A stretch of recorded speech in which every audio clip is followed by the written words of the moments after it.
আমার বাংলাদেশের উপর আল্লাহ খাস রহমত নাজিল করুক। আমাদের প্রিয় মাতৃভূমি বাংলাদেশ খুব সেন্সিটিভ অ্যান্ড ক্রুশাল একটা টাইম পার করছে। আমরা আমাদের প্রিয় মাতৃভূমির জন্য আজকের কেপটাউনের বাইতুল কুদস মসজিদ থেকে, মসজিদুল কুদস থেকে দোয়া করি আল্লাহ তাআলা আমার প্রিয় মাতৃভূমি বাংলাদেশকে হেফাজত করুক। যেটাতে আমার দেশের কল্যাণ, যেটাতে আমার দশের কল্যাণ, আল্লাহ তাআলা সেই ফয়সালা করুক। সম্মানিত সুধী, আর কাল বিলম্ব না করে আমি আমার মূল আলোচনায় যাচ্ছি। সম্মানিত সুধী, আমি সূরাত আল হুজরাতের 10 নম্বর আয়াত তেলাওয়াত করেছি, যেখানে আল্লাহ তাআলা আমাদের ভ্রাতৃত্বের গুরুত্ব নিয়ে আলোকপাত করেছেন। আমি মূল আলোচনায় যাচ্ছি এবং আমি সবাইকে রিকোয়েস্ট করব যে নিয়তটাকে খালেস করে একমাত্র আল্লাহ তাআলার সন্তুষ্টির জন্য 1 ঘন্টা আমরা একটু স্যাক্রিফাইস করি। কত ভাবে কত জায়গাতে আমাদের সময় চলে যায়। হতে পারে এই 1 ঘন্টার আলোচনা তো কারোর জন্য এটা নাজাতের ওয়াসিলা হয়ে যেতে পারে। জি, আপনারা এখন যেমনি চুপচাপ নীরব, শেষ পর্যন্ত এরকম চুপচাপ নীরব থাকবেন তো? আর বিরক্ত হলে আমাকে বলবেন যে হুজুর আর না, তাহলে আমিও বেঁচে যাই। জি, মাশাআল্লাহ, তাবারাকাল্লাহ। আল্লাহ তাআলা আমাদের আশাকে, বসাকে, এই আয়োজনকে কবুল করুক। আমরা এখানে যেমনি একত্রিত হলাম, আমরা আল্লাহর জান্নাতেও যেন এমনি একত্রিত হতে পারি। আল্লাহ তৌফিক দান করুক। প্রিয় ভাইয়েরা, সূরাতুল হুজরাতের 10 নম্বর আয়াতে আল্লাহ তাআলা বলছেন, ইন্নামাল মুমিনুনা ইখওয়া। আল্লাহ বলেন বিশ্বাসীরা ভাই ভাই, মুমিনরা ভাই ভাই। আমরা মুমিনরা কি ভাই ভাই? এটা ফিল হয়?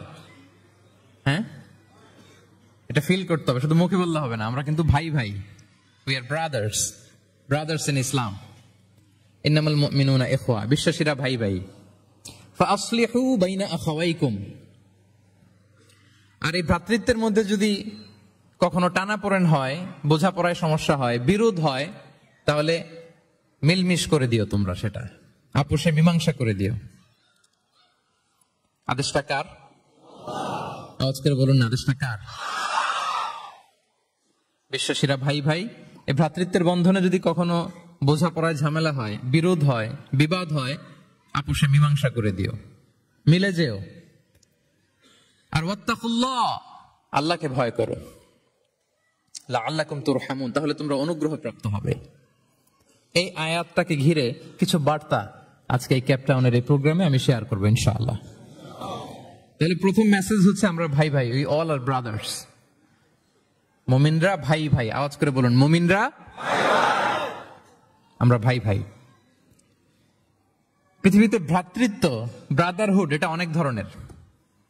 1 নম্বর ভ্রাতৃত্ব হচ্ছে আল উখুয়া আল ইনসানিয়া, মানবিক দিক থেকে ভাই। যারাই মানুষ তারাই ভাই, কারণ আমাদের আদি পিতার নাম, আদিমাতা Adam and Eve. We came from the very same source, same origin. একটা জায়গা থেকে আসছে। সবার বাপ যদি একজন হয়, সবার মা যদি একজন হয়, তো আমরা সবাই কি? সুবহানাল্লাহ পড়বেন না?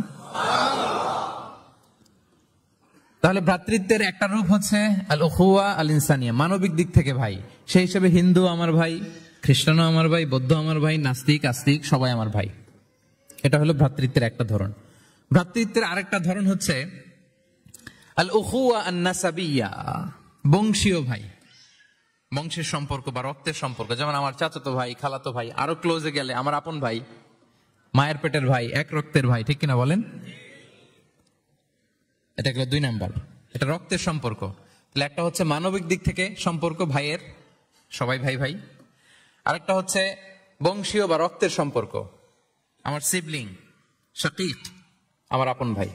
2টা গেল। 3 নাম্বার হচ্ছে আল উখুয়া আদ-দীনিয়া, দ্বীনি ভাই।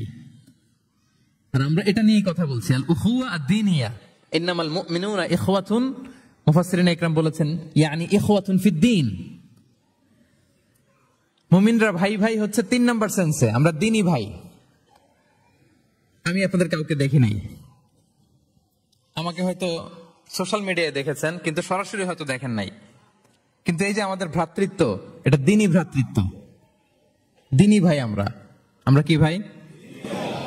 এবং ইন্টারেস্টিংলি এই দ্বীনি ভাই বা দ্বীনি ভ্রাতৃত্ব আগের 2টার চেয়ে মজবুত।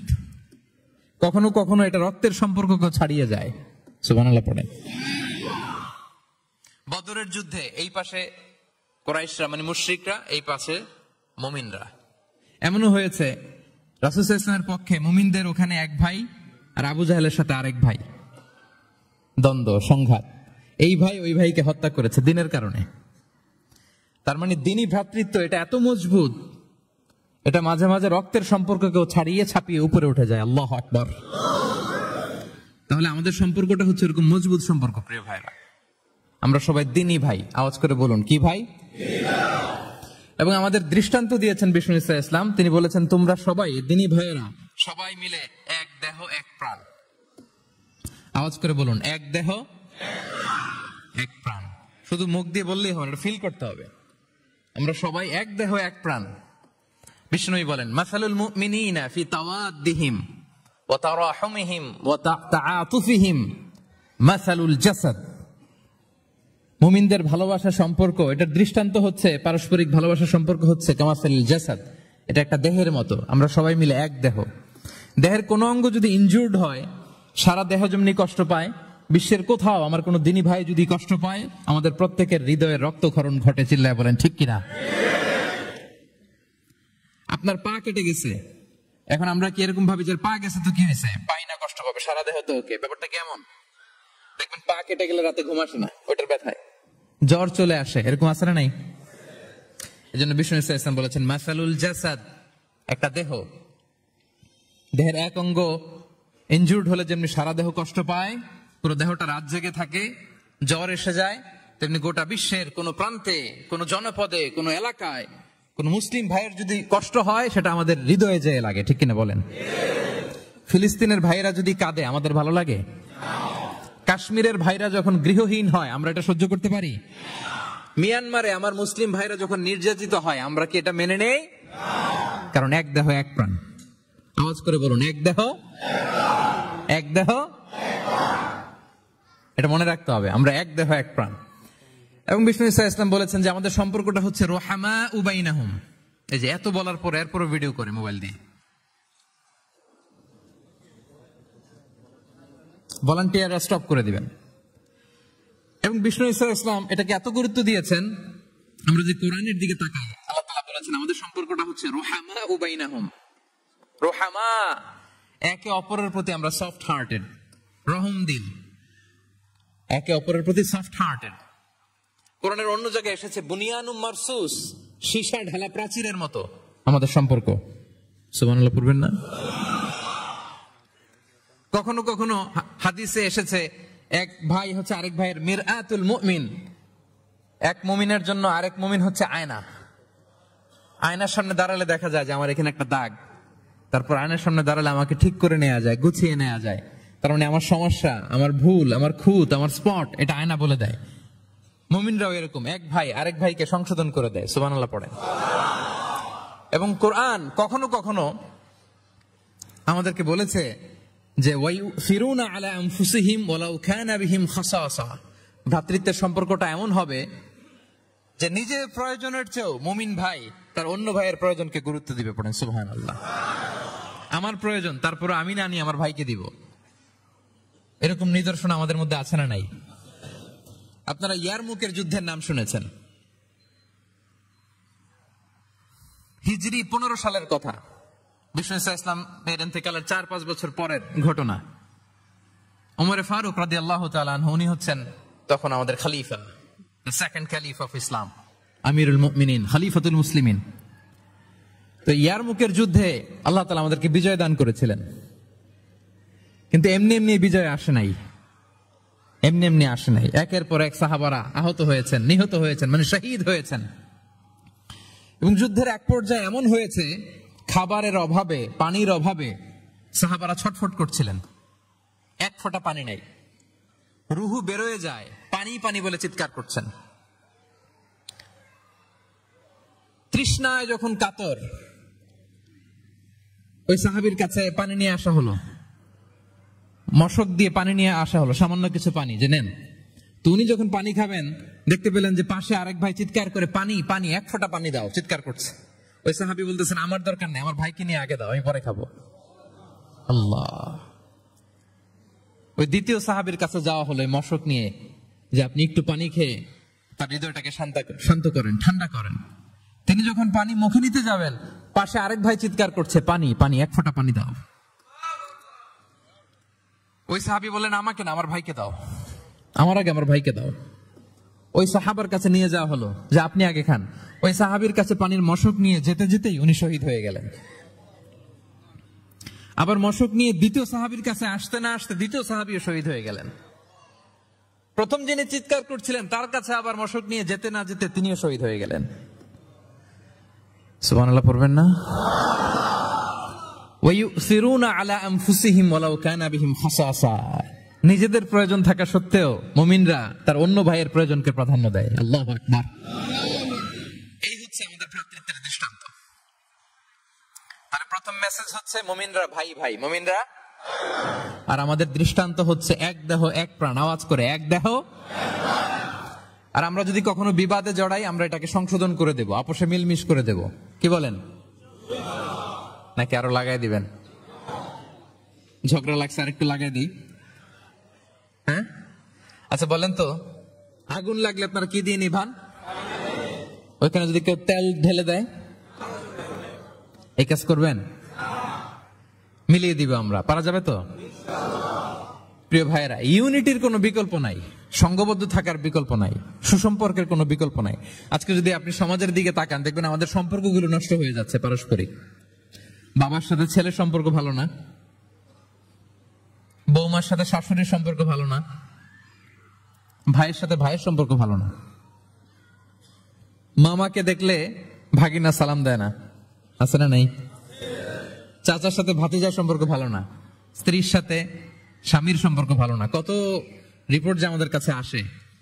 নেতার সাথে কর্মীর সম্পর্ক ভালো না, এরকম আছে না নাই? তাহলে আমাদের মধ্যে সম্পর্কের টানা পড়েন, গ্যাপ, এটা আছে না নাই বলেন? এই সম্পর্কের টানা পড়েনের জন্য আমরাই দায়ী।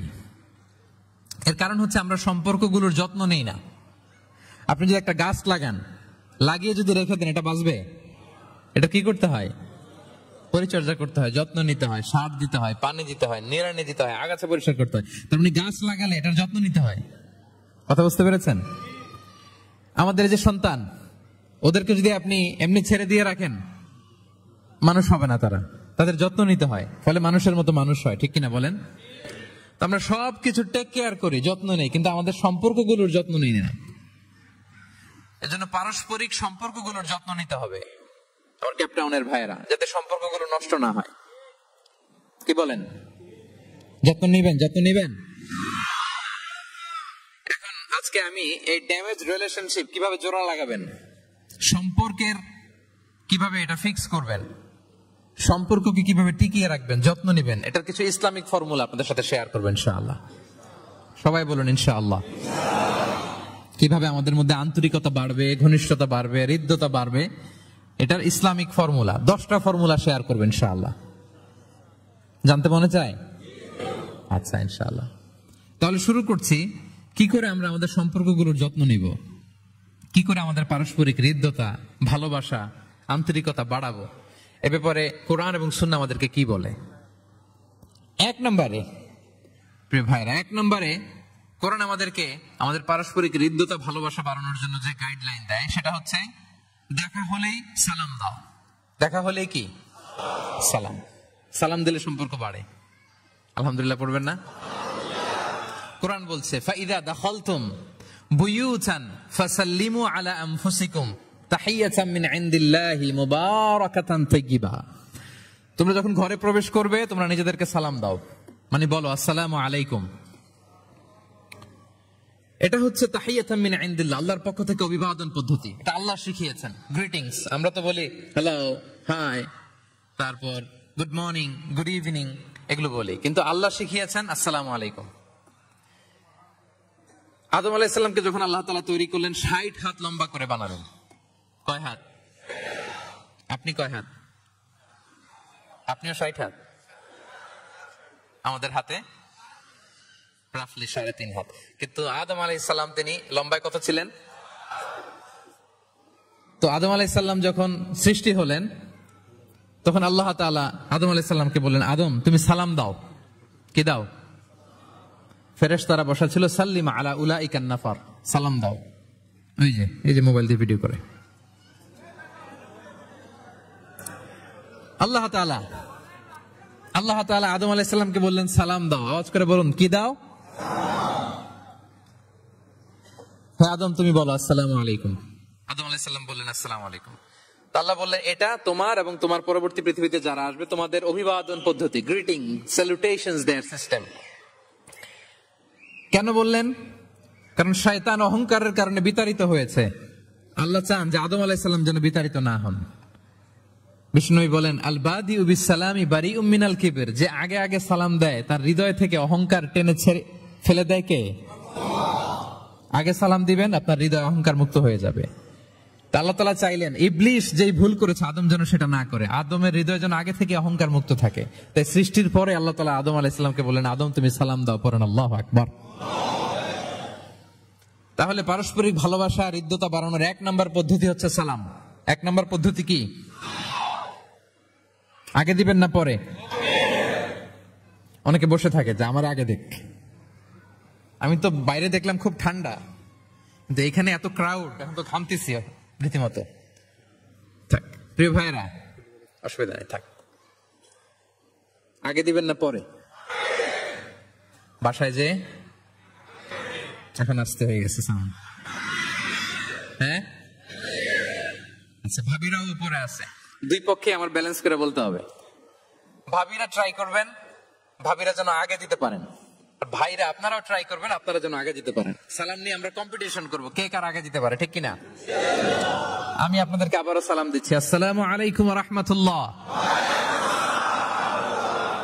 তাহিয়াতাম মিন ইনদিল্লাহি মুবারাকাতান তাইয়্যিবা, আল্লাহর পক্ষ থেকে অভিবাদন, মুবারাকা বরকতময়, তাইয়্যিবা এটা পবিত্র বাণী, শান্তির বাণী। অনেকে বলে হুজুর ঘরে শান্তি নাই। ঘরে তো শান্তির বাণী তো আপনি ঢুকানি না, ঘরে আসবে কোত্থেকে? শান্তির পায়গাম তো ঢুকাতে হবে, আর শান্তির পায়গামের নাম হচ্ছে সালাম। শান্তির পায়গামের নাম কি? তাহলে ঘরে সালামের চর্চা। আপনি ভাবিকে দিবেন, ভাবি আপনাকে দিবে। আপনি বাচ্চাকে দিবেন, বাচ্চা আপনাকে দিবে। সবাই সবাইকে আগে দেওয়ার চেষ্টা করবো, নাকি বসে থাকবেন? পারবেন? ঠিক আছে। তাহলে পারস্পরিক সম্প্রীতি, হৃদ্যতা, ভালোবাসা বাড়ানোর 1 নম্বর ফর্মুলা হচ্ছে সালাম। 1 নম্বর ফর্মুলা আমি কিন্তু জিজ্ঞেস করবো আবার শেষে, এজন্য কান দুটো খরগোশের কানের মতো খাড়া করে আমার দিকে তাকিয়ে থাকুন। 1 to 1, ব্রেন টু ব্রেন।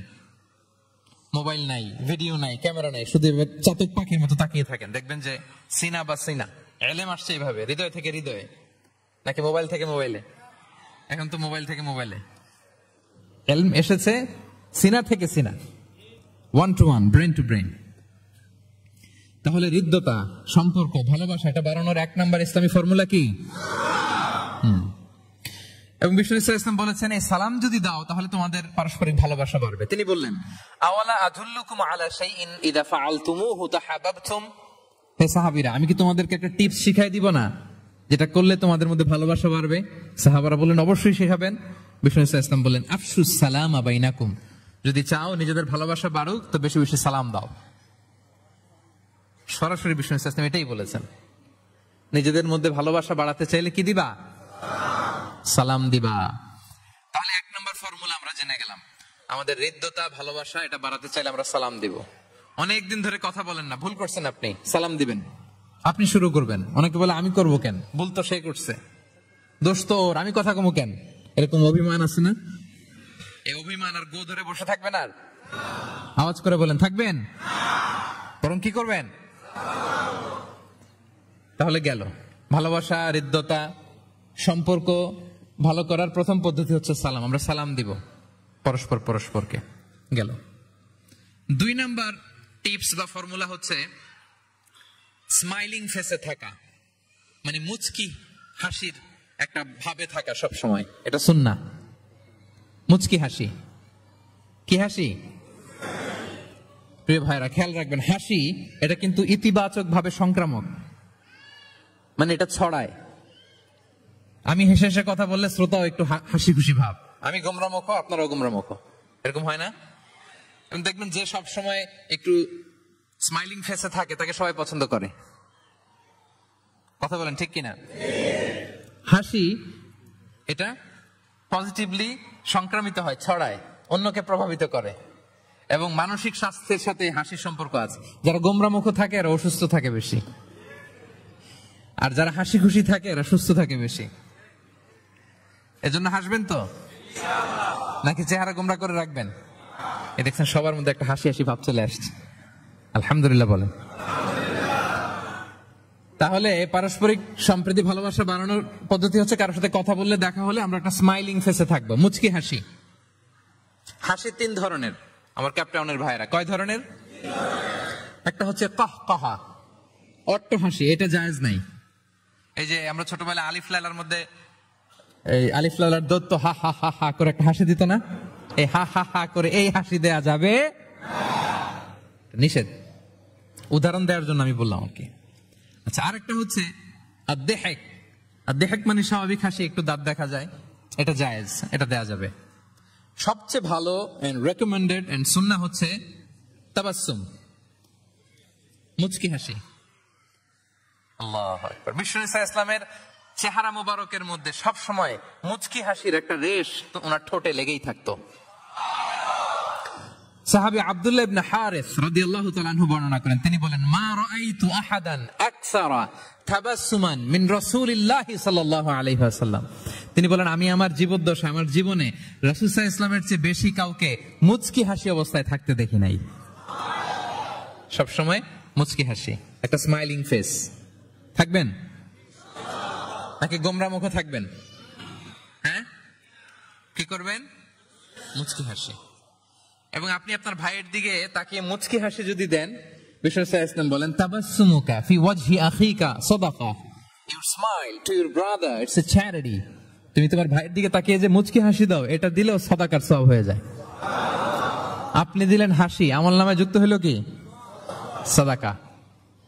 হ্যাঁ, এবং বিষ্ণু সাল্লাল্লাহু আলাইহি ওয়াসাল্লাম বলেছেন, তুমি কোন কাজকে লা তাহকিরান্না মিনাল মা'রুফি শাইআ, কোন কাজকে ছোট করে দেখবে না, কোন নেক আমলকে। যদিও তুমি তোমার ভাইয়ের চেহারার দিকে মুচকি হাসি দিয়ে তাকাও, এটাও সদকা দেওয়ার সওয়াব।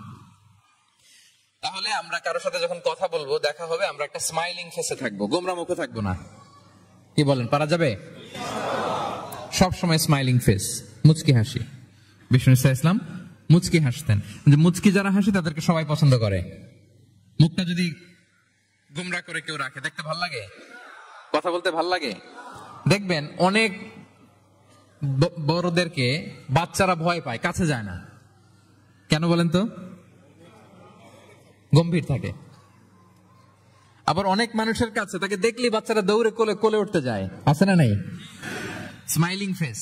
এই যে আমাদের শেখ মঈনুদ্দিন আজকে আমার সাথে একটা সফরে ছিল, দেখি যেই বাচ্চাকে দেখে বলে, খামান খামান, give me a hug, give me a hug. তো এই মানুষকে বাচ্চারা ভালো না বেসে পারবে? সুবহানাল্লাহ, এরকম হইতে হবে। বিষ্ণু ইসলামকে বাচ্চারা দেখলে খুব খুশি হতো, কোলে বসতে চাইতো। এক বাচ্চা তো কোলে বসে পেশাবি করে দিছে। সুবহানাল্লাহ পড়বেন না? বিষ্ণু ইসলাম নাতনিদেরকে কোলে নিয়ে নফল নামাজ পড়তেন। উমামা বিনতে যায়েদ, উমামা বিনতে যায়নাব, বিষ্ণু ইসলামের কন্যা যায়নাবের মেয়ে, মানে বিষ্ণু ইসলামের নাতনি উমামাকে নিয়ে বিষ্ণু ইসলাম একবার নফল নামাজ পড়েছেন। কান্না করে, কান্না থামাই না, নানা ভাইয়ের কোলে থাকবে, তো উনি কোলে রেখে আল্লাহু আকবার, রুকু দেওয়ার সময় পাশে রেখে রুকু, সেজদা, ওঠার সময় আবার কাঁদতেছে, তা আবার কোলে নিয়ে আবার কেরাত। সুবহানাল্লাহ। তো আমরা সবাই স্মাইলিং ফেসে থাকবো আজকে থেকে, ক্যাপটাউনের ভাইয়েরা। একসাথে আওয়াজ করে বলুন, ইনশাআল্লাহ। হৃদ্যতা, ভালোবাসা বাড়ানোর টিপস কয়টা বললাম? 1 নম্বরে সালাম, 2 নম্বরে মুচকি হাসি। দেখছেন সবাই মুচকি হাসি দিয়ে আসে। আচ্ছা, 3 নাম্বার হচ্ছে কাউকে ওয়েলকাম করা। কেউ যদি আপনার সাথে দেখা করতে আসে, তাকে ওয়েলকাম করা, আহলান ওয়া সাহলান বলা। হ্যাঁ, একজন আসছে আপনার বাড়িতে মেহমান, আপনি কথাই বলেন না, কথা নাই, সালাম নাই, কিছু নাই, যে চা দিতেছেন, ওনার ঠেকা পড়ছে, চা খাবে না, আর জায়গা নেই ওনার চা খাওয়ার দুনিয়াতে, না, এটা করবেন না। আপনি এগিয়ে যাবেন, সালাম দিবেন, মুসাফা করবেন, মুআনাকা করবেন, খোঁজ খবর নিবেন, ওয়েলকাম জানাবেন, লিটারালি ওয়েলকাম। এরকম যদি করেন, যদি ওয়েলকাম বলেন, তাকে আনার জন্য এগিয়ে যান, হি ফিল লাইক, মানে আপনি তাকে দেখে খুশি, you are very happy to see him and you love his presence here. সে আসছে, আপনি খুশি, তার কোম্পানিটা ভালো লাগতেছে, এটা সে ফিল করবে। এজন্য কেউ আসলে, আপনার ওয়ার্ক প্লেসে যদি আসে, আপনার বাসায় যদি আসে, আপনার সাথে দেখা করতে যদি আসে, আপনি এগিয়ে তাকে সালাম দিয়ে ওয়েলকাম করবেন। কি করবেন? পারা যাবে? বিষ্ণু ইসা ইসলাম লিটারালি এই ওয়েলকাম শব্দটা ব্যবহার করতেন, এজন্য আমি চুজ করেছি, পিক করেছি ওয়েলকাম। তিনি বলতেন মারহাবান। মারহাবান আরবিতে কি বলতেন? মারহাবান। আমরা যে বলি বাংলায় আহলান ওয়া সাহলান ওয়া মারহাবান, এই বিষ্ণু ইসা ইসলাম লিটারালি মারহাবান শব্দটা ব্যবহার করতেন।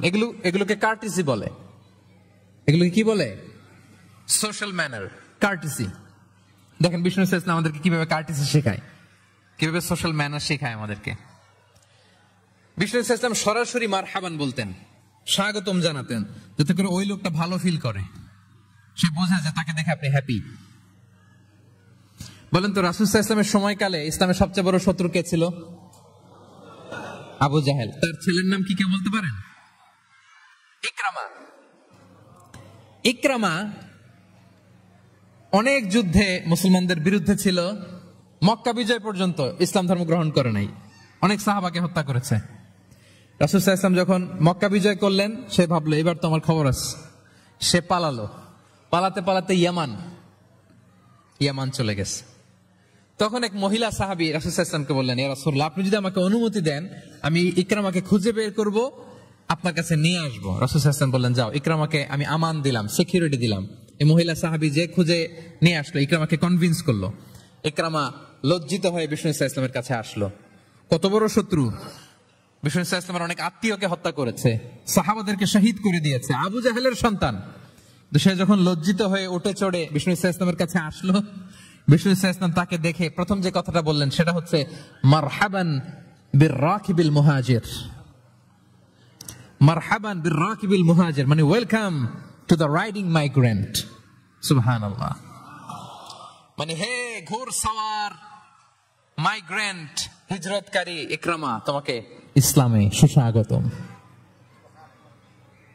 লিটারালি এই শব্দটা ব্যবহার করেছেন, মারহাবান। তাহলে বলেন তো, সে আশ্বস্ত হয়েছে না? শত্রু যদি আমান দেয়, এই দেশে ওই দেশ যুদ্ধ, ওই দেশ যদি বলে তোমার আমি মারবো না, আসো আমার এলাকায়, আমি যদি ঢুকি, আমার একটা ভয় থাকবে না? বিদ্রোহ তো করতে পারে, কি বলেন? বিষ্ণু ইসলাম দেখা মাত্রই বললেন মারহাবান বির-রাকিবিল মুহাজির, welcome to the riding migrant. সুবহানাল্লাহ। ওইখানে দাঁড়িয়ে ইকরামা বলল, আশহাদু আল্লা ইলাহা ইল্লাল্লাহ ওয়া আশহাদু আন্না মুহাম্মাদুর রাসূলুল্লাহ। শাহাদা পড়ে মুসলমান হয়ে গেল। তাহলে কারোর সাথে দেখা হলে তাকে ওয়েলকাম করতে হবে। আপনার মনে হতে পারে বিশেষ কারণে তাকে মারহাবান বলছে, এমনি হয়তো বিষ্ণু ইসলাম বলতো না ঘরে বাইরে, না, ইভেন ঘরে কাছের মানুষদেরকেও তিনি মারহাবা বলতেন। ইভেন ওনার মেয়ে ফাতেমা রাদিয়াল্লাহু তাআলা আনহা, নিজের মেয়ে, এর মারহাবা বলা দরকার আছে? ফাতেমা আসলে বলতো মারহাবা। সুবহানাল্লাহ নাই? আম্মা জান আয়েশা রাদিয়াল্লাহু তাআলা আনহা বর্ণনা করেন যে একবার আমাদের বাসায় ফাতেমা আসলো, নবীর মেয়ে। আর ফাতেমার হাঁটাটা ছিল নবীর হাঁটার মতো। আমি হাদিস বলে আবার বাংলা বেশি বললে সময় লেগে যাবে। ফাতেমার হাঁটা ছিল নবীর হাঁটার মতো। ফাতেমা যখন আসলো, ফাতেমাকে দেখে বিষ্ণু ইসলাম বললেন মারহাবান বিবনাতি, মারহাবান বিবনাতি, ওয়েলকাম টু মাই ডটার। হে আমার কন্যা ফাতেমা, তোমাকে ওয়েলকাম। আপনি আপনার মেয়েকে দেখে বলছেন কখনো? আপনার ছেলেকে বলেন, আপনার ওয়াইফকে বলেন মারহাবান, ওয়েলকাম, স্বাগতম? এমন হয় না যে আপনি রয়ে গেছেন কেপটাউনে, ভাবি বেড়াতে গেছে দেশে 2 মাসের জন্য, এরপর ভাবি আসলো, আপনি এয়ারপোর্টে ফুল নিয়ে দাঁড়িয়ে রইলেন, দেখা মাত্র কি বলবেন? Welcome to Cape Town. কি পারবেন না?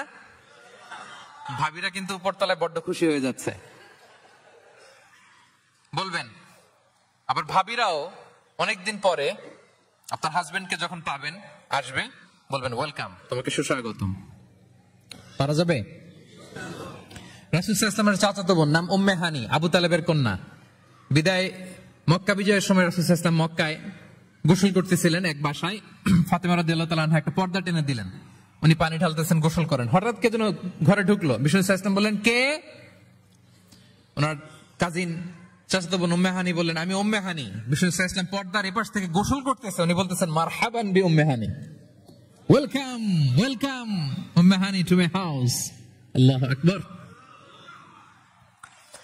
এবং ফরেন যত ডেলিগেশন আসতো, বিদেশি প্রতিনিধি, তাদের প্রত্যেককে বিষ্ণু সাল্লাল্লাহু আলাইহি ওয়াসাল্লাম বলতেন, মারহাবান বিল কওম ও মারহাবান বিল ওয়াফদি গায়রা খাযায়া ওয়ালা নাদামা।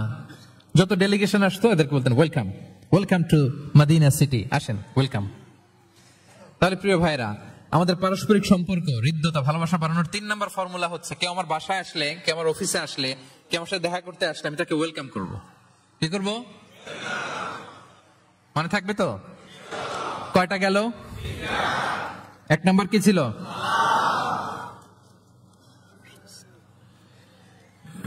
2 নম্বর, 3 নম্বর ওয়েলকাম। আচ্ছা, আপনাদের কষ্ট হচ্ছে? 4 নম্বর হচ্ছে ভালোবাসা হৃদ্যতা বাড়ানোর 4 নম্বর পদ্ধতি হচ্ছে, কারো কোনো ভালো গুণ দেখলে ওটা এপ্রিসিয়েট করা। যদি আমার বিপক্ষ দলের কেউ ভালো কিছু করে, আমরা ওইটাও বলতে চাই না, এরকম আছে না নাই? কারণ আমার দল করে না, তো বলতে চায় না, তাই না? কেন বলে না? আমার দল করে না। এদেরকে বলে দলান্ধ। ভালো একটা কাজ করছে, আমার মতের না, মতান্ধ, এটা এপ্রিসিয়েট করে না। এটা ভুল, এটা আপনি সুন্নাহ ব্রেক করছেন। সুন্নাহ হচ্ছে যে দলের হোক, যে মতের হোক, এমনকি ভিন্ন ধর্মী হোক, ভালো করলে এটা ক্রেডিট দিতে হবে, ভালো করলে এপ্রিসিয়েট করতে হবে, কমপ্লিমেন্ট দিতে হবে। আমরা অন্যের ভালো কাজের স্বীকৃতি দিতে চাই না, কার্পণ্য করি, ক্রেডিট দিতে চাই না, প্রশংসা করি না। আমরা গুণমুগ্ধ হই কিন্তু গুণগ্রাহী হতে চাই না। কারো একটা ভালো গুণ দেখে আমি ভিতরেও এত সুন্দর, কিন্তু বলি না, প্রকাশ করি না, এটা ঠিক না।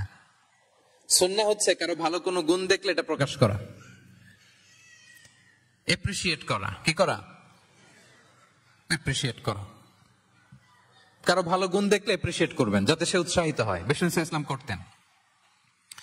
বিষ্ণু সাল্লাল্লাহু আলাইহি ওয়াসাল্লাম একবার এক হাদিসে 7 জন সাহাবীর 7টা গুণের কথা বলেছেন, মানে তাদেরকে এপ্রিসিয়েট করেছেন। এক হাদিসে 7 জন। কয়জন? তিনি বলেন, আরহামু উম্মতি বি উম্মতি আবু বকর।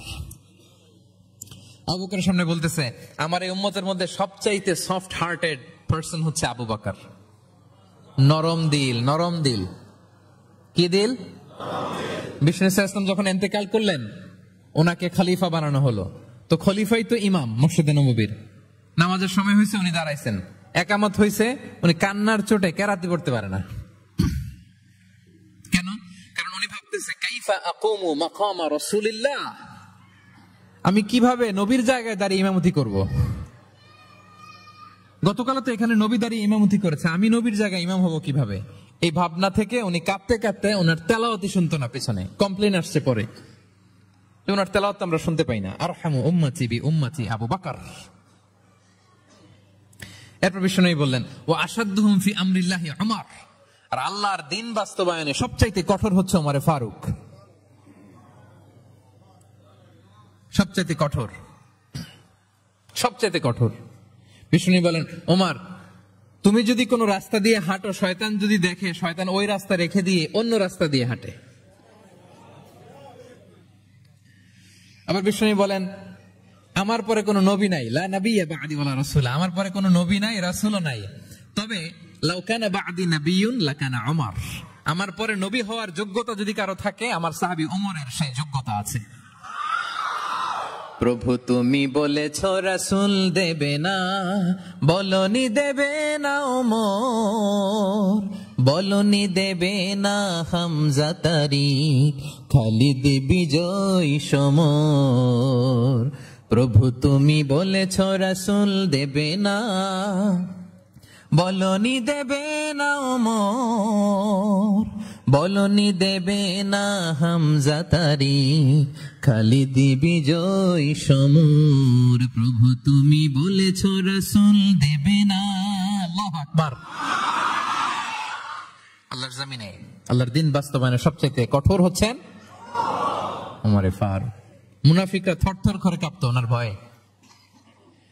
আমাদের দেশে বাচ্চারা যদি না খায়, রাতের বেলা বাচ্চারা খেতে চায় না, তো মায়েরা ভয় দেখায় খাও, এই খাও, নাহলে কিন্তু বিড়াল আসবে, কুকুর আসবে। কুকুর বললে খুব, আমার ছোট মেয়েটাও ভয় পায়, কুকুরের আওয়াজ শুনলে ভয় পায়। তো খেতে না চাইলে বলে এই কুকুর আসবে, কিন্তু কুকুর এটা করে না। বাচ্চাদেরকে খাওয়াতে গেলে যখন জ্বালাতন করে খেতে চায় না, মায়েরা কি বলে, এই ভূত আসবে, এই কুকুর আসবে।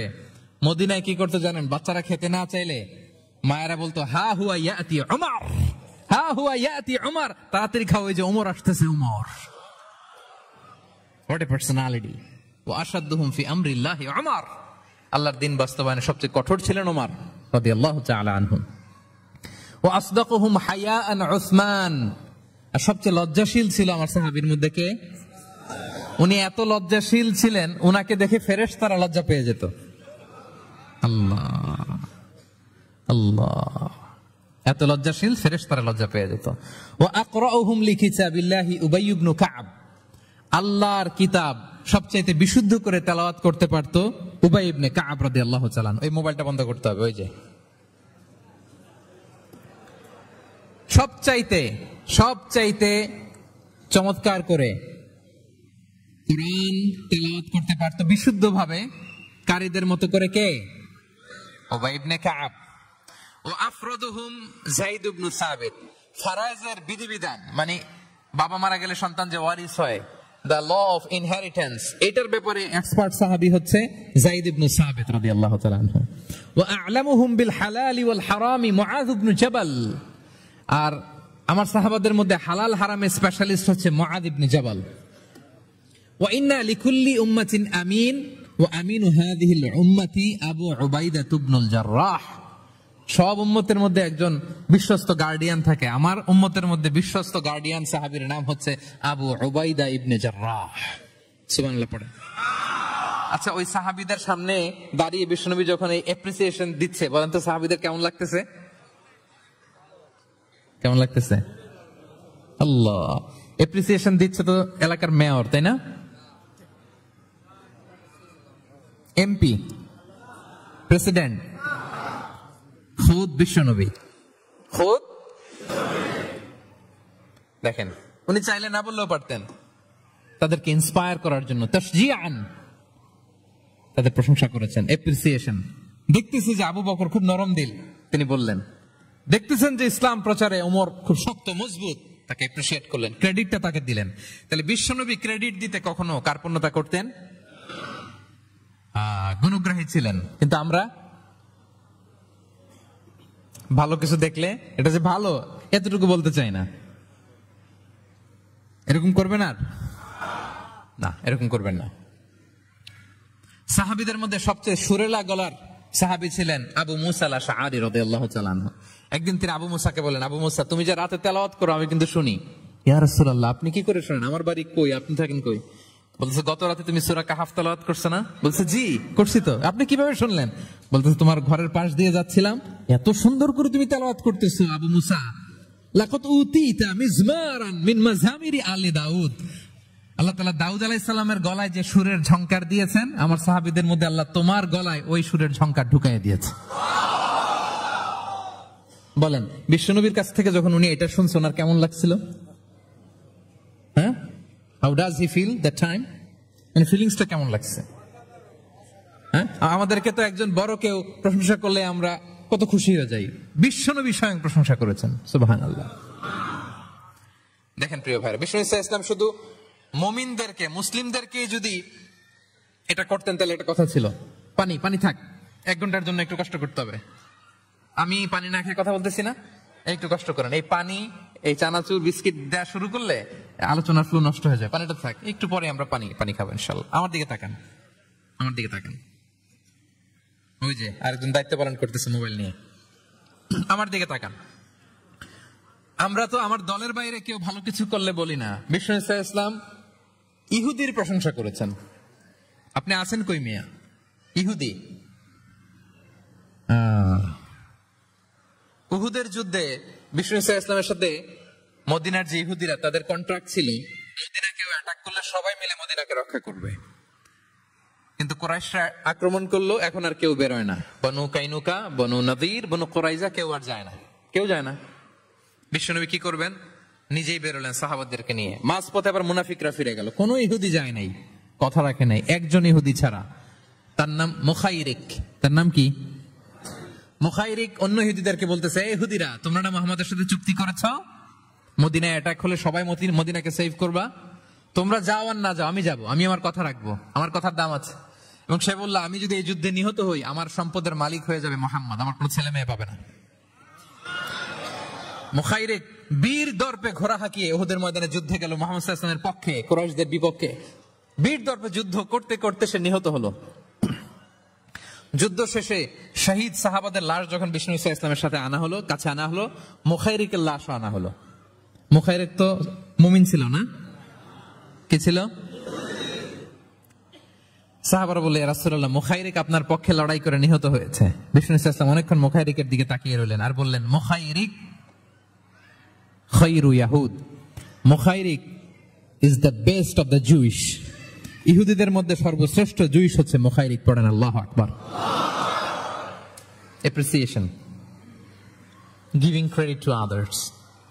মুখাইরিক হচ্ছে the best of the Jewish, জুইশদের মধ্যে সবচেয়ে শ্রেষ্ঠ মানুষ হচ্ছে মুখাইরিক। সে কথা রেখেছে। চিন্তা করেন, অমুসলিম, ইহুদি, তারপরেও তার যে ভালো গুণ, এটা স্বীকার করতে বিশ্বনবী কার্পণ্যবোধ করেন, ক্রেডিট দিতে কোনো দেরি করেন? তাহলে এই যে অ্যাডমায়ার করি না আমরা, কাউকে প্রেজ করি না, প্রশংসা করি না, এটা বাজে অভ্যাস। এটা থেকে আমাদের বেরিয়ে আসতে, ভালো করলে ভালোকে ভালো বলবেন, সাদাকে কালোকে, ভালোকে মন্দকে বলবেন, অ্যাপ্রিসিয়েট করবেন। আপনার ছেলে একটা ভালো কাজ করেছে, অ্যাপ্রিসিয়েট করেন, বলেন যে মাশাআল্লাহ তুমি সুন্দর কাজ করছো। একটা সূরা মুখস্থ করছে, ঠিক আছে তোমাকে বাইরে আউটিং এ নিয়ে যাব, ওখানে আমরা ডাইনিং করব। হ্যাঁ, ভাবি সুন্দর করে একটা কিছু রান্না করছে, অ্যাপ্রিসিয়েট করবেন। আজকে কি সব ভাবির পক্ষে হয়ে যাচ্ছে নাকি ভাবিদের পক্ষে? ঘুরে ফিরে ভাবিদের পক্ষে চলে যাচ্ছে কথাবার্তা বেশি। এটা বাস্তবতা। আপনার স্ত্রী যদি আপনার জন্য ভালো কিছু রান্না করে, ভালো লাগলে আপনি বলবেন যে খুব ভালো হয়েছে আজকের রান্নাটা। অনেকে আছে যে তার ওয়াইফ অনেক চমৎকার করে রান্না করছে, কিন্তু সে কোনোদিন মুখ খুলে কিছু বলে না। এরকম আছে না নাই? এমনটা করবেন না। এবং অনেক হাজবেন্ড হয়তো স্ত্রীর জন্য অনেক কিছু করে, গিফট এনে দেয়, অনেক স্ট্রাগল করে, অনেক কিছু করে, কিন্তু স্ত্রী মুখ ফুটে হাজবেন্ডকে বলে না। এটা বলবেন, মুখ ফুটে বলবেন আজকে থেকে, এপ্রিসিয়েট করবেন, ভালো দেখলে এটা ভালো বলবেন, ক্রেডিট দিবেন। আমার ক্যাপটাউনের ভাইরা, পারা যাবে? কয়টা গেল? 1 নম্বরে, 2 নম্বরে মুচকি আসে, 3 নম্বরে, 4 নম্বরে অ্যাপ্রিসিয়েশন। আচ্ছা, 5 নম্বরে, 5 নাম্বার হচ্ছে কল্যাণ কামনা করা, অন্যের ওয়েল উইশিং, অন্যের কল্যাণ কামনা করা সব সময়, থাকলেও, সামনে থাকলেও, না থাকলেও কল্যাণ কামনা করা। অনেকে সামনে সামনে অনেক ভালো, ভাই আপনি যে কত ভালো মানুষ, আপনারা ছাড়া আমার চলেই না, আপনি মানে অনেক ভালো, এই এলাকায় আপনার মতো ভালো মানুষ আর নাই। মানে সামনে আপনি অনেক ভালো, আপনি দাতা, আপনি সমাজসেবক, আপনি শ্রেষ্ঠ মানুষ, কিন্তু দূরে চলে গেলে আর নাই, তার বদনাম, তার ব্যাপারে অন্যদের কান ভারী করে, আরে উনি তো এমন একটা লোক, বুঝছেন, কি আর বলবো, বলে আর লাভ নাই, পারি না ভাই, ওনার সাথে আর পারা যায় না। এরকম আছে না নাই? তার মানে সামনে সামনে খুব আপনি ভালো ভালো বললেন, কিন্তু সে যখন অনুপস্থিত তখন না। এটা তো শুভকামনা হয় না, এটা হয়েছে মুমিনদের শুভকামনা উপস্থিত অবস্থাতেও, অনুপস্থিত অবস্থাতেও। আলহামদুলিল্লাহ বলেন। এই জন্য বিষ্ণু বলেন, দ্বীন ও আন-নাসিহা, দিন হচ্ছে আন-নাসিহা মানে কল্যাণ কামিতা। দিন মানে কল্যাণ কামিতা, সবার জন্য আপনি গুড উইশ করবেন, কল্যাণ কামনা করবেন, ওয়েল উইশিং করবেন, শুভকামনা জানাবেন, সামনে থাকলেও দূরে থাকলেও।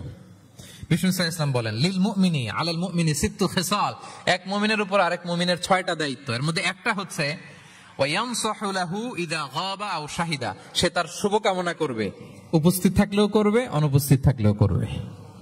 সুবহানাল্লাহ পড়েন। সামনেও যেমনি করবেন, দূরে গেলেও করবেন। অন্যের জন্য শুভ কামনা করলে এটা ফিরে নিজের দিকে আসে, এটা খেয়াল রাখেন। এটা একটা লাইফ হ্যাকস শেয়ার করতেছি, আজীবন কাজে লাগবে। অন্যের জন্য যেটাই ভালো কামনা করবেন এটা ঘুরে আপনার দিকে আসবে।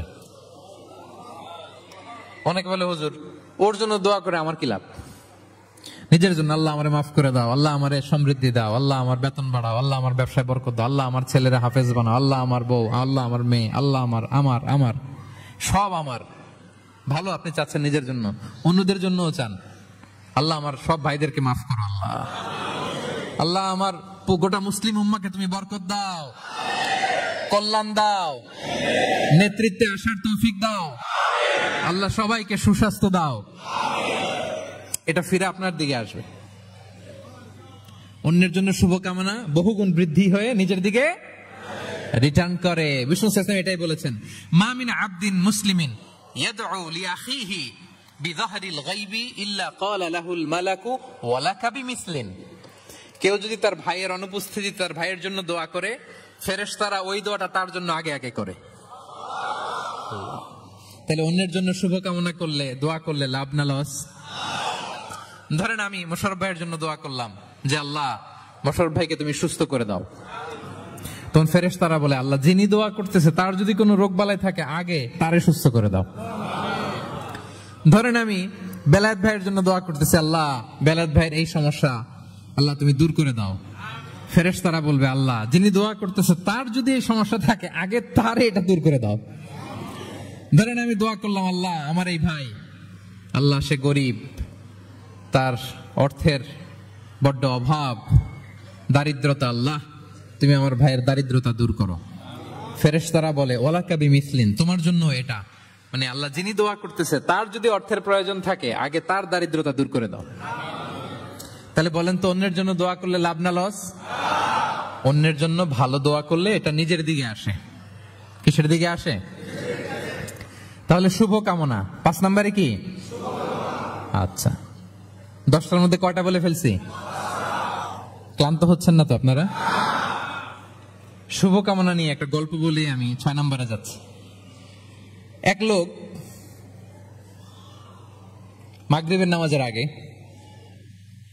তার বন্ধুর জন্য দোয়া করতেছে, আল্লাহ আমার বন্ধুকে তুমি একটা সুন্দরী, রূপবতী, গুণবতী, নেককার, মুতিয়া, কানিতা, জামিলা, রাইআ একজন রূপবতী নেককার স্ত্রী দাও আল্লাহ। কতদিন ধরে তার বিয়েটা ঝুলে আছে, আল্লাহ তুমি ব্যবস্থা করে দাও, সুন্দরী নেককার আল্লাহওয়ালা।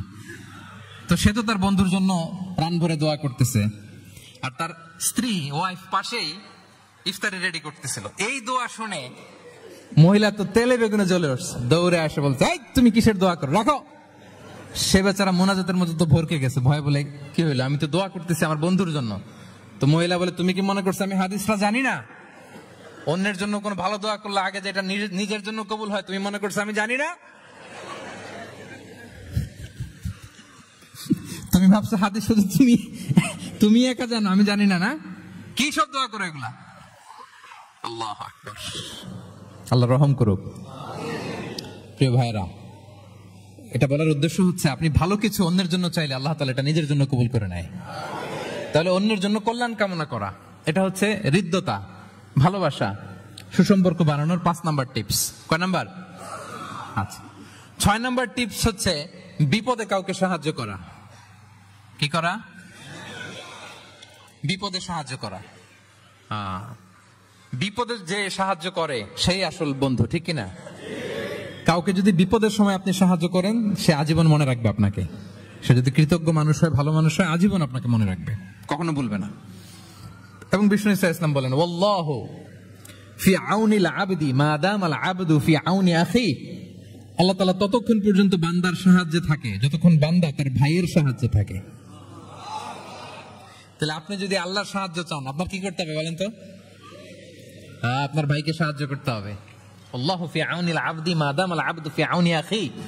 খেয়াল করেন কথাটার ওজন কত বেশি। আল্লাহ ততক্ষণ বান্দার সাহায্যে থাকে যতক্ষণ বান্দা তার ভাইয়ের সাহায্যে থাকে। আমি আমার ভাইকে সাহায্য করলে আল্লাহর পক্ষ থেকে সাহায্য নাজিল হবে। আল্লাহ বলে এই বনি আদম দাও দাও, তুমি দিলে আমি তোমারে দেব। আনফিক উনফিক আলাই, এ বনি আদম দাও, আমি তোমারে দেব। সুবহানাল্লাহ। আমরা অন্যরে দিতে চাই না, কিন্তু ওনার কাছ থেকে চাই। তাহলে আল্লাহর সাহায্য পাওয়ার প্রথম শর্ত হচ্ছে মানুষকে সাহায্য করা। কি বলেন?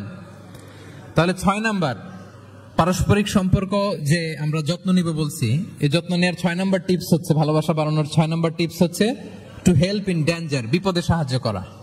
কি করা? নট নেসেসারিলি যে সবসময় টাকা দিয়ে সাহায্য করতে হবে, টাকা ছাড়া সাহায্য করা যায় না। সে জানে না কি করতে হবে, বললেন, পরামর্শ দিলেন, টাকা লাগলে কখনো টাকা দিলেন। নতুন আসছে কেপ টাউনে, কিছু জানে না, ব্যবসা বাণিজ্য কোথায় কি, একটু বুদ্ধি পরামর্শ দিলেন। এটাও কিন্তু সাহায্য। যার যেভাবে সাহায্যের প্রয়োজন, যদি আপনি আপনার ভাইয়ের সাহায্যে থাকেন, আসমান থেকে আল্লাহর সাহায্য পাবেন। বিষ্ণু ইসলাম নবী হওয়ার আগে ওনার 5টা স্পেশাল কোয়ালিটি ছিল। কয়টা?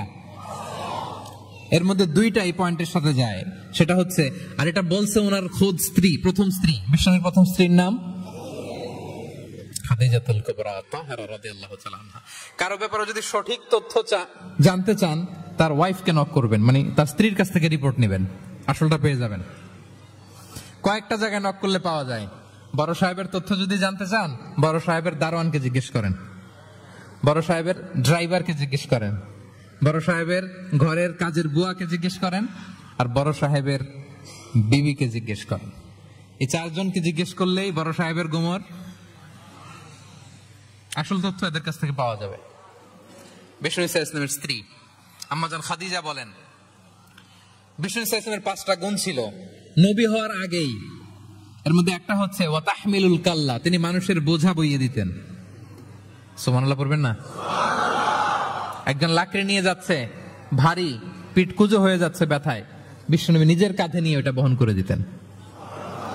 ওয়া তাকসিবুল মা'দুমা, অন্যের জন্য উপার্জন করতেন, নিজে ছাগল চড়ায় ওই টাকাগুলো যারা খেতে পায় না তাদের হাতে তুলে দিতেন। মা বা'আসাল্লাহু নাবিয়্যান ইল্লা রা'আল গনাম, পৃথিবীতে এমন কোন নবী নাই যে নবীরা ছাগল চড়ায় নাই। সাহাবারা বললেন, ওয়া আনতা ইয়া রাসূলুল্লাহ, হে নবী আপনিও? বিষ্ণু বললেন, কুনতু আরআহা লিকারারিত লিআহলি মক্কা, আমি অল্প কিছু কিরাত, মানে অল্প কিছু পয়সার বিনিময়ে মক্কার লোকদের ছাগল চড়াই দিতাম। He started his first career as a shepherd, রাখাল হিসেবে ক্যারিয়ার শুরু করছিলেন, ইনকামের রাস্তা। আর আমরা কাজ ভাগাভাগি করে, এটা ছোট কাজ, এটা করবো না, ওইটা করবো না। বিষ্ণু ইসলাম ছাগল চড়াতেন মরুভূমিতে, এবং এই উপার্জিত টাকাটা সুবিধা বঞ্চিত মানুষের হাতে তুলে দিতেন। চিন্তা করেন কি মানসিকতা ছিল বিষ্ণুনবীর। তাহলে আপনি যদি কারোর সাথে হৃদ্যতা বাড়াতে চান, বিপদে এগিয়ে আসবেন, সাহায্য করবেন। তাহলে 6 নাম্বার হচ্ছে টু হেল্প ইন ডেঞ্জার, কেউ বিপদে পড়লে তার to extend hour helping hand to others, আমরা সাহায্যের হাত বাড়িয়ে দিব। পারা যাবে তো ইনশাআল্লাহ?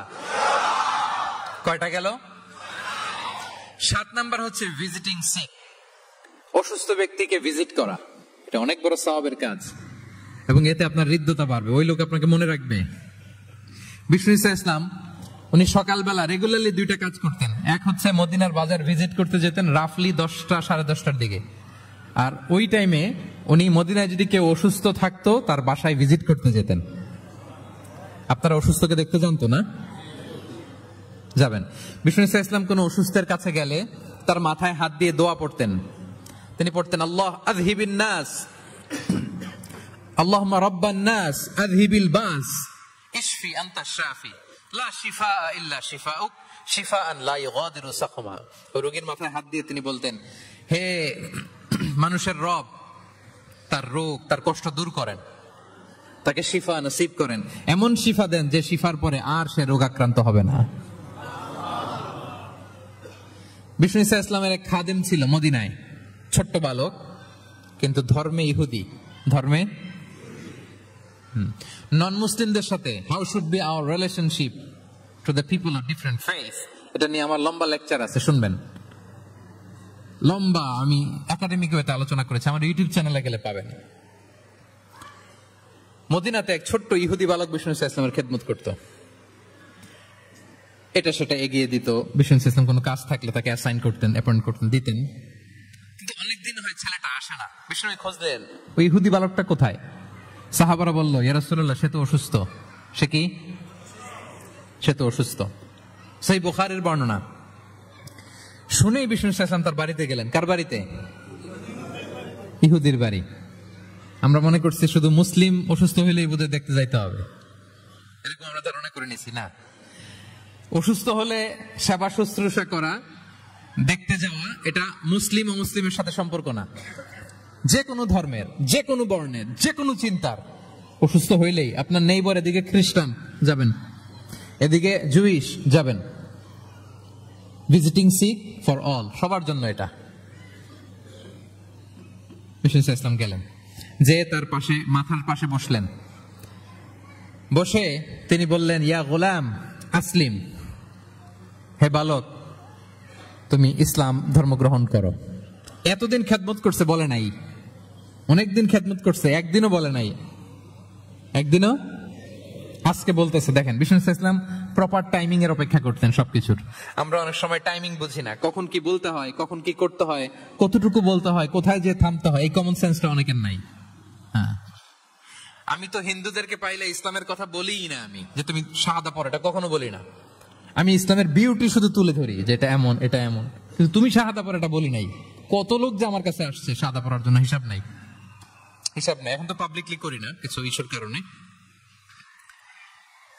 কারণ প্রপার টাইমিং লাগবে। এতদিন খেদমত করলো বিশ্বনবী, একদিনও তাকে শাহাদা পড়তে বলে নাই, আজকে বলতেছে। Proper timing. যখন বিষ্ণু বললেন, ইয়া গোলাম আসলিম, ইসলাম ধর্ম গ্রহণ করো, ছোট্ট বাচ্চা ফানাযারা ইলা ওয়াজহি আবি, তার বাবার দিকে তাকালো, মানে বুঝাতে চাইলো যে বাবা আমি কি করব। তখন বাবা বলল, আতিয়া আবুল কাসিম। বিষ্ণুনবীর উপাধি ছিল আবুল কাসিম, বড় ছেলের নাম কাসিম, তো ছোটবেলায় মারা গেছে। বাবা বলল, আবুল কাসিম যা বলে তাই শোনো।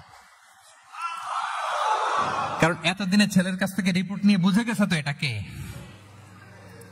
এটা যে রাহমাতাল লিল আলামিন, এটা যে বিশ্বনবী, এটা যে দ্য লাস্ট মেসেঞ্জার, এটা বাবা মিলাই ফেলছে। বাবা বলে, আতিয়া আবুল কাসিম, আবুল কাসিমের অনুসরণ করো। বিষ্ণু বললেন, পড়ো আশহাদু আল্লা ইলাহা ইল্লাল্লাহ ওয়া আশহাদু আন্না মুহাম্মাদান আবদুহু ওয়া রাসূলুহু। ছোট্ট বাচ্চাটা পড়তে আরম্ভ করলো, আশহাদু আল্লা ইলাহা ইল্লাল্লাহ ওয়া আশহাদু আন্না মুহাম্মাদান আবদুহু ওয়া রাসূলুহু। মৃত্যুর আগে সে শাহাদা পড়ে ফেললো। বিষ্ণু বললেন, আলহামদুলিল্লাহ, আলহামদুলিল্লাহিল্লাযী আনকাযাহু মিনান নার। প্রশংসা সে আল্লাহর, যে একটু আগে জাহান্নামী হওয়ার কথা ছিল যার, তাকে মুহূর্তের মধ্যে জান্নাতি বানায় দিলেন। ভিজিটিং সিক্স, অসুস্থকে দেখতে যাওয়া। শুধু মুসলমান হলে দেখতে যাবেন নাকি? যে কোনো ধর্মের, যে কোনো ধর্মের দেখতে যাবেন, হৃদ্যতা বাড়বে। একদিন বিশ্বনবী সাহাবাদেরকে বললেন, আজকে রোজা রেখেছো কে? নফল রোজা? আবু বকর রাদিয়াল্লাহু তাআলা আনহু হাত তুলে বললেন, আমি। বিশ্বনবী আবার জিজ্ঞেস করলেন, আজকে কোন মিসকিনকে খাবার খাইয়েছো কে? আবু বকর রাদিয়াল্লাহু বললেন, আমি। বিশ্বনবী আবার বললেন, আজকে কোন জানাজায় শরীক হয়েছে এমন কেউ আছে? আবু বকর বললেন, আমি। বিশ্বনবী বললেন, আজকে কোন অসুস্থকে ভিজিট করে আসছো এরকম কি কেউ আছে? আবু বকর বললেন, আমি। বিশ্বনবী বললেন, মাজতামা'না ফি ইমরিইন ইল্লা দাখালাল জান্নাহ। এতগুলো গুণ যদি একটা ব্যক্তির মধ্যে থাকে, ওই ব্যক্তি তো জান্নাতি না হয়ে পারে না। ভিজিটিং সিক, অসুস্থকে দেখতে যাওয়া, যদি এটা করেন তাহলে আপনাদের পারস্পরিক হৃদ্যতা, ভালোবাসা বাড়বে। এবং এটা জাতি, ধর্ম, বর্ণ নির্বিশেষে যে কোনো লোক অসুস্থ হলে আমরা ভিজিট করতে পারি। যাবেন, কিছু গিফট নিয়ে যাবেন, কমলা নিয়ে যাবেন। সাউথ আফ্রিকাতে তো দেখি আমি একেবারে ফ্রেশ ফ্রুট, সুবহানাল্লাহ। আমি যেখানেই গেছি কোনো ফরমালিন নাই, তাজা, টাটকা, ফ্রেশ, এত সুন্দর স্মেল, এত সুন্দর টেস্ট, এটা আলহামদুলিল্লাহ। বস্তা ভরে ফল নিয়ে দেখতে যাবেন, পারা যাবে তো? 7 নম্বরে কি ছিল ভুলে গেছি। ভিজিটিং সিক্স, অসুস্থ কে দেখতে যাওয়া। পারবেন? পারবেন? কয়টা হইল? আর বাকি রইল কয়টা? কষ্ট হচ্ছে? মনোযোগ আছে না গেছে? তাকবীর পড়ুন, আল্লাহু আকবার।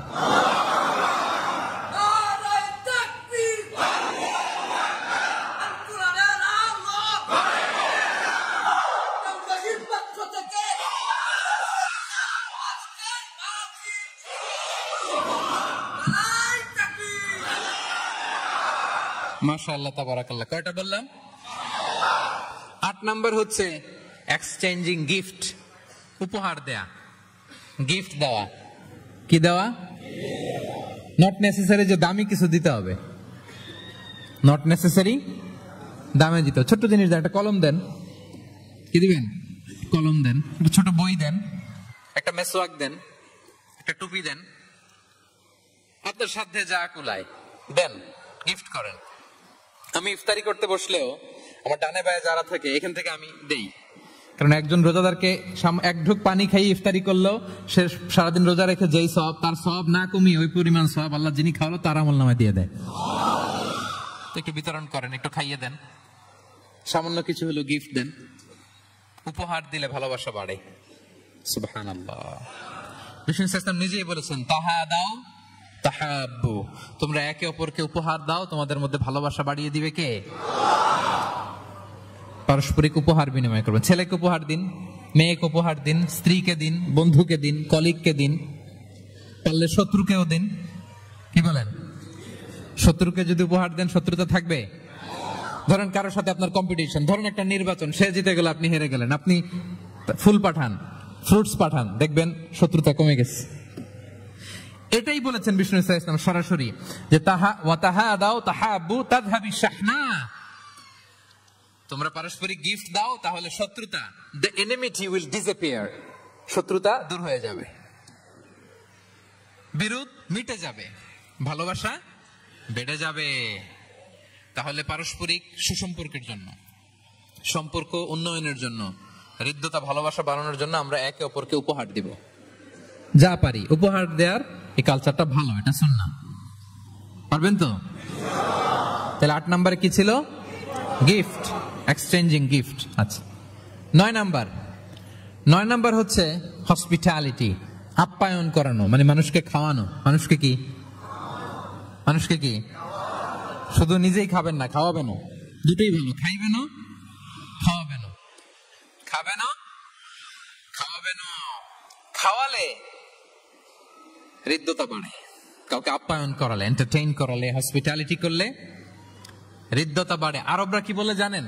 আরবরা বলে, কারো এখানে ঢুকার আগে এখানে ঢুকো, মানে হৃদয়ে ঢুকার আগে পেটে ঢুকো আগে। হ্যাঁ, কলবে যাওয়ার আগে পেটে ঢুকো, তাইলে তার হৃদয়ে পৌঁছতে পারবা। বাংলাতে একটা কথা আছে, বাসনে ভাত না থাকলে ভাষণে পেট ভরে না। ঠিক কিনা বলেন? বাসনে ভাত না থাকলে ভাষণে পেট ভরে না, পেটে খেলে পিঠে সয়। এজন্য আপ্যায়ন করানো, খাওয়ানো, এটা এমন একটা টেকনিক, আপনি কাউকে আপ্যায়ন করালে মুহূর্তেই তার মনটা, হৃদয়টা আপনার দিকে ঝুঁকে যাবে। সুবহানাল্লাহ পড়েন। বিষ্ণু ইসলাম বলেন, মান কানা ইউমিনু বিল্লাহি ওয়াল ইয়াউমিল আখিরি ফালইউকরিম দাইফা, যে আল্লাহ বিশ্বাস করে এবং আখিরাতে বিশ্বাস করে সে যেন তার মেহমানকে সম্মান করে। হ্যাঁ, মেহমান আপ্যায়ন করা সুন্নাহ, এটা সুন্নাহ। সে যেন মেহমানকে আপ্যায়ন করে, সম্মান করে। অনেকে মেহমান আসলে অখুশি হয়, বাসায় মেহমান আসছে, হায় রে কত ঝামেলা, আমাদের রিজিক নিয়ে টানাটানি। সে ভাবে যে তার রিজিকে ভাগ বসাতে মেহমান আসছে। আসলে না, মেহমান আল্লাহর পক্ষ থেকে মেহমানের রিজিক নিয়ে আপনার কাছে আসছে। সে আসার ফলে আপনাদের রিজিকে বরকত হয়ে গিয়েছে। সে আপনার রিজিকে ভাগ বসাতে আসে নাই, তার রিজিক নিয়ে সে আসছে। তার উসিলায় আপনার রিজিক বাড়াই দিবে কে? বিষ্ণু ইসলাম মক্কা থেকে যখন মদিনায় হিজরত করলেন, আপনারা কি ওঠা বসা করতেছেন দু একজন?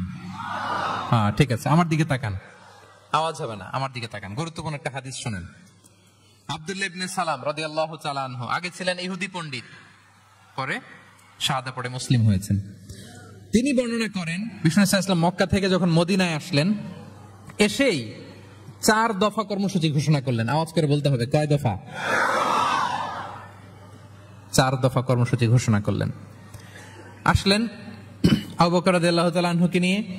প্রতিদিন মদিনার লোকেরা সানিয়াতুল ওয়াদা নামক একটা জায়গা আছে, ওই জায়গার মধ্যে দাঁড়িয়ে থাকতো, কখন আসবে আখিরি জামানার পয়গম্বর বিশ্বনবী মুহাম্মদ রাসূলুল্লাহ সাল্লাল্লাহু আলাইহি ওয়াসাল্লাম। একদিন ওই যে দূর থুদুমরু প্রান্তরে ধুলাবালি উঠতে দেখা যায়। দেখে তো মদিনার লোকেরা আনন্দে আটখান, আত্মহারা, সবাই ওয়েলকাম জানাতে লাগলো। মানুষের মধ্যে গুঞ্জরণ, আওয়াজ ছড়িয়ে পড়তে লাগলো, নবী এসেছে, নবী এসেছে, নবী এসেছে। আব্দুল্লাহ ইবনে সালাম তখনও ইহুদি, তিনি এই কথা শুনে সবার সাথে তিনিও ছুটে গেলেন দেখার জন্য। দেখি তো নবী আসছে, কি নবী, কি বলে দেখি তো। তিনি বললেন, আমি ভিড় ঠেলে গেলাম, দেখলাম দুইটা ওটে করে দুইজন, একটাতে আবু বকর, একটাতে বিশ্বনবী। বিশ্বনবীকে একটা নজর দেখার জন্য মদিনার লোকেরা পাগল হয়ে তার চারদিকে ক্রাউড করছিল, ভিড় করছিল বিশ্বনবীর কাছে ঘেঁষার জন্য, কাছে ঘেঁষার জন্য, মোবারক চেহারাটা একটা নজর দেখার জন্য। আব্দুল্লাহ ইবনে সালাম বলেন, আমিও মানুষ ঠেলে, ধুলাবালি উঠতেছে শুধু, দেখতে পাই না, মানুষ ঠেলে একবার তার দিকে তাকালাম। যখন আমি তার দিকে নজর করলাম, ফালাম্মা নাযারতু ফাআরাফতু আন্না ওয়াজহাহু লাইসা বিওয়াজহিন কাযাব, আমি তার চেহারা দেখে বুঝতে পারলাম এই চেহারা কোনো মিথ্যাবাদীর চেহারা হতে পারে না। আল্লাহ, না জানি কত নুরানি ছিল বিশ্বনবীর চেহারা। বিশ্বনবীর কথা তো অনেক পরে, অনেকে চেহারা দেখেই শাহাদা পড়ে মুসলমান হয়েছে। একটা নূরের জ্যোতি বিশ্বনবীর চেহারা মোবারক থেকে সবসময় স্পার্ক করত। আল্লাহু আকবার। হেরা হতে হেলে দুলে নুরানি তনু ওকে আসে হায়, সারা দুনিয়ার হেরে মেরে পর্দা খুলে খুলে যায়, সে যে আমার কমলিওয়ালা কমলিওয়ালা, সে যে আমার কমলিওয়ালা কমলিওয়ালা। তার ভাবে বিভোল রাঙা পায়ের তলে, পর্বত জঙ্গম টল মল টলে, তার ভাবে বিভোল রাঙা পায়ের তলে, পর্বত জঙ্গম টল মল টলে, খুরমা খেজুর বাদাম জাফরানি ফুল ঝরে ঝরে যায়, সে যে আমার কমলিওয়ালা কমলিওয়ালা, সে যে আমার। হেরা হতে হেলে দুলে নুরানি তনু ওকে আসে হায়, সারা দুনিয়ার হেরে মেরে পর্দা খুলে খুলে যায়, সে যে আমার কমলিওয়ালা কমলিওয়ালা, সে যে আমার কমলিওয়ালা কমলিওয়ালা। আল্লাহু আকবার পড়েন। ফালাম্মা নাযারতু ইলা ওয়াজহিহি আরাফতু আন্না ওয়াজহাহু লাইসা বিওয়াজহিন কাযাব। আব্দুল্লাহ ইবনে সালাম বলেন, মানুষের ভিড় ঠেলে আমি যখন বিশ্বনবীর চেহারাটা দেখলাম, আমার মন বলে দিল এই চেহারা কোনো মিথ্যাবাদীর চেহারা হতে পারে। বিশ্বনবী মানুষের ভিড় দেখে ছোট্ট একটা ভাষণ দিলেন। তিনি বললেন, আইয়ুহান নাস, ওহে মানব সকল। 4 দফা কর্মসূচির ঘোষণা। তিনি বললেন, আইয়ুহান নাস আফশুস সালাম, বেশি বেশি সালাম দাও। ওয়া আতঈমুত তাআম, বেশি বেশি মানুষকে খাবার খাওয়াও। ওয়াসিলুল আরহাম, আত্মীয়তার বন্ধনকে অটুট রাখো। ওয়াসাল্লু বিল লাইলি ওয়ান নাসু নিয়াম, মানুষ যখন ঘুমিয়ে থাকে রাত জেগে সালাত পড়ো। তাদখুলুল জান্নাতা বিসালাম, তাহলে সহজে শান্তিতে আল্লাহর জান্নাতে ঢুকে যাবে। তাহলে মদিনায় যে বিশ্বনবী যে 4 দফা কর্মসূচির ঘোষণা দিলেন, এর মধ্যে খাওয়ানোর কথা আছে না নাই? আতঈমুত তাআম, খাবার খাওয়াও। একটা দেশে যখন খাদ্য সংকট হয়, ওই দেশের আর কোনো স্টেবিলিটি থাকে না, এটা একটা অকার্যকর রাষ্ট্রে পরিণত হয়, ঠিক কিনা বলেন? বিশ্বনবী মদিনায় যেই খাদ্যের সংকট দূর করে দিলেন। ধনীদেরকে বলেন খাওয়াও, মানুষকে খাবার খাওয়াও। হসপিটালিটি, আপ্যায়ন করা, এন্টারটেইন করা, এটা যদি করেন তাহলে নিজেদের মধ্যে হৃদ্যতা বাড়বে, ভালোবাসা বাড়বে। আলহামদুলিল্লাহ, পৃথিবীর সব নবীরা মেহমানকে রেসপেক্ট করতেন, আপ্যায়ন করাতেন। বিষ্ণু ঈসা ইসলাম মক্কা এমন কোন লোক ছিল না বিশ্বনবীর হাতের রান্না খায় নাই। নবী হওয়ার আগ থেকেই, নবী হওয়ার পরে তো মেহমানদের আরো বাড়াই দিচ্ছেন। টার্গেট করে করে, দাওয়াতি টার্গেট করে করে বিষ্ণনবী 2-4 জনকে খাওয়াতেন। আল্লাহু আকবার। ইব্রাহিম আলাইহিস সালাম মেহমান ছাড়া কখনো খাবারই খেতেন না। ওনার দ্বিতীয় ছেলে যখন দুনিয়ায় আসবে, ইসহাক আলাইহিস সালাম, তার সুসংবাদ নিয়ে যখন ফেরেশতারা আসছিল, উনি একটা আস্ত গরুর বাছুর ভুনা করে ফেরেশতাদের সামনে হাজির করেছিলেন। আনজা বিইজলিন হানিফ, কোরআনে এসেছে কাবাব করা ভুনা গরুর বাচ্চা।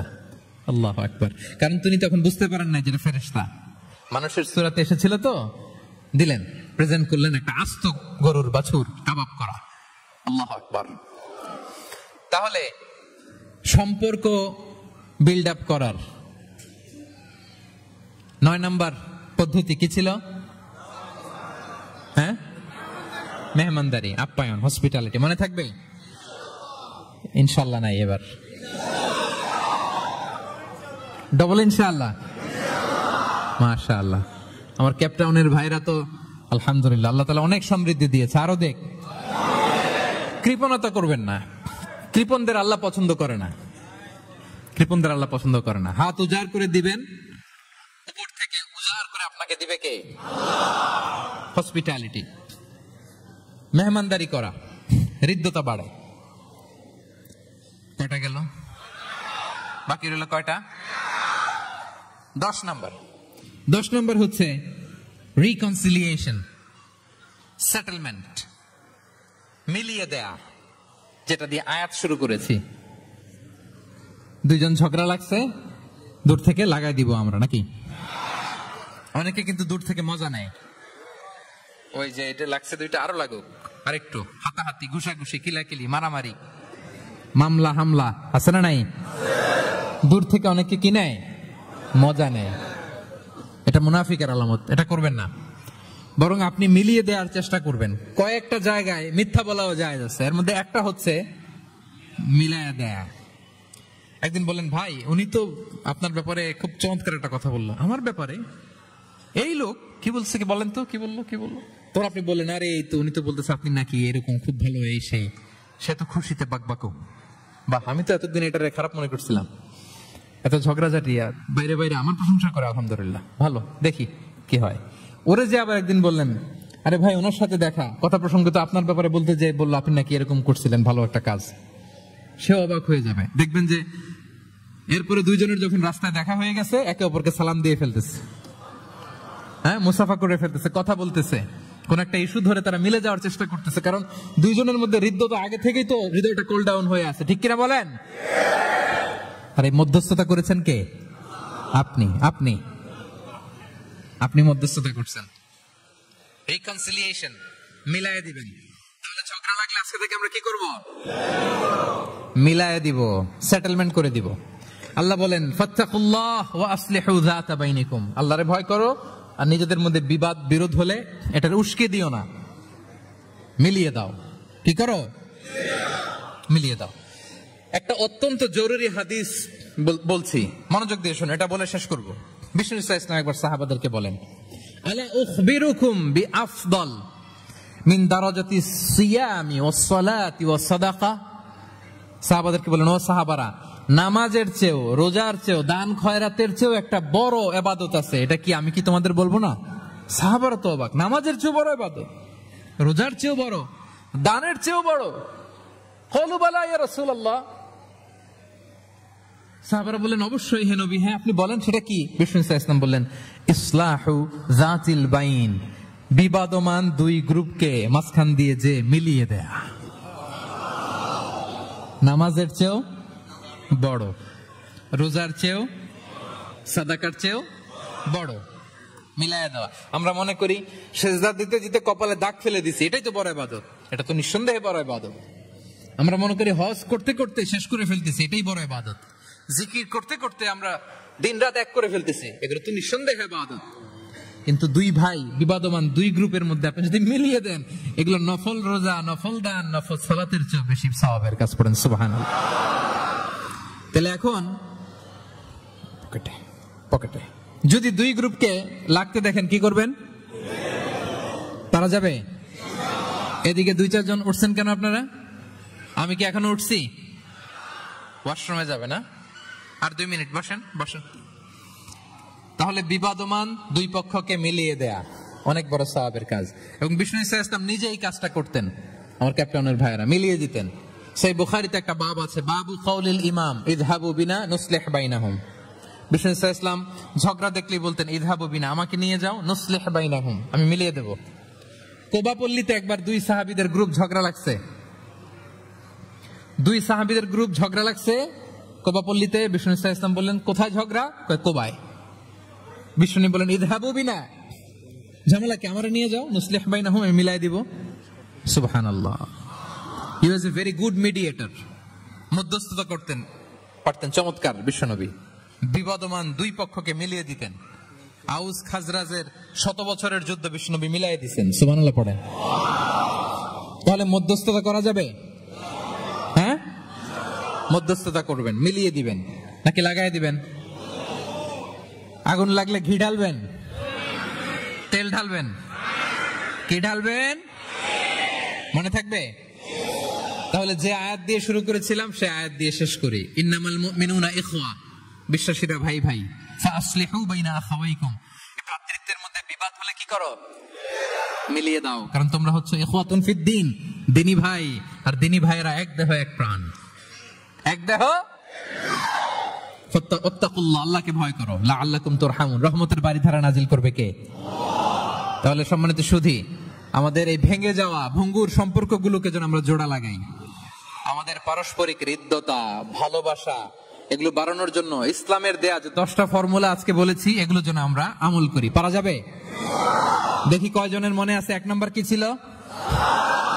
2 নাম্বার মুচকি হাসি, 3 number welcome, 4 number appreciation, 5 number শুভকামনা, ওয়েল উইশিং, 6 নাম্বার বিপদে সাহায্য করা, to help in danger, 7 number